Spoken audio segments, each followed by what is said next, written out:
Welcome to Win the Day from Back to the Bible. I'm your coach, Pastor Nat, and today we're going to talk about censoring Jesus.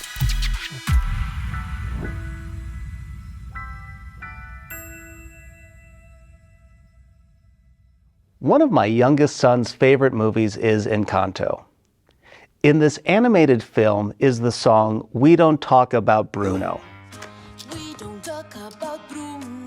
There is this rule that the family will not speak of Bruno because of his reputation.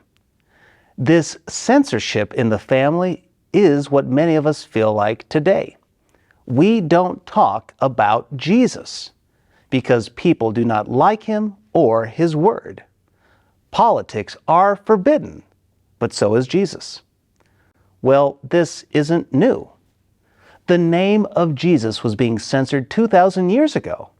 Don't believe me? Let's turn back to the Bible as we continue our study of the book of John in John chapter 7, beginning in verse 10.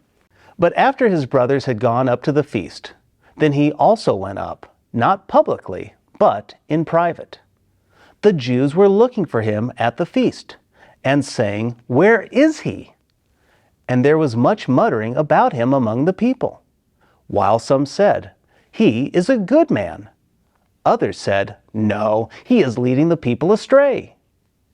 Yet for fear of the Jews, no one spoke openly of him. Jesus has been talking with his brothers. They wanted him to go to Jerusalem to show some of his miracles and grow his audience. Jesus said, "No, I'm good. It's not my time, but you guys, you go. You're part of the world, so they will not even notice you. But me? They want to kill me. I will go when God tells me."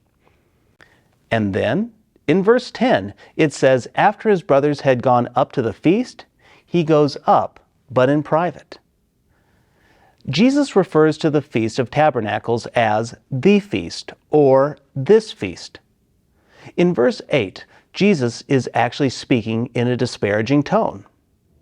Why? It's because this feast was ultimately about him. He was tabernacling among his people. The feast was a celebration for God's rescue in the past, but also a hope for the future. Jesus was the fulfillment of their hope, but they did not recognize it. So the feast was going on without the guest of honor.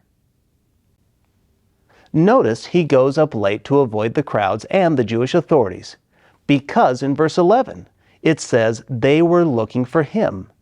In other words, they were trying to find him, to capture him. The people, they were tired of him, so now was a good time to get rid of him altogether. But Jesus, he's God and he knows it. So he goes, but he goes in private. Notice that the crowds are talking about him, but they're doing it quietly. But they don't dare to do it in public. Why? Because the Jewish leaders say, "We don't talk about Jesus. No, no, no."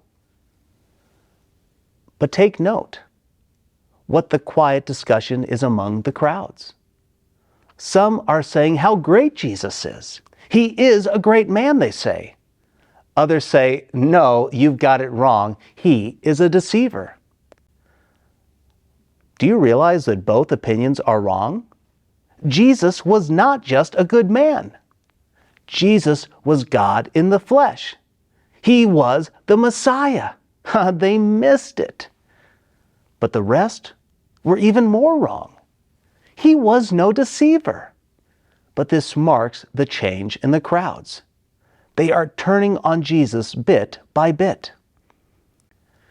Jesus was being censored 2,000 years ago because of who he was. Today, Jesus is being censored for the same reasons. Social media is pulling down the Bible. They're pulling down Jesus' teachings from the Bible. They are pulling down truth. But we will not be silent. So here's my challenge for you today. Be bold for Christ in your life and in your words. Jesus Christ is the light of the world. Jesus came so people would have peace with God and leave the darkness. Like any defection, people hate Jesus and those who follow him. They will say, "We don't talk about Jesus, but we will talk about him with love, affection, confidence, and loyalty, because that's how he speaks about us."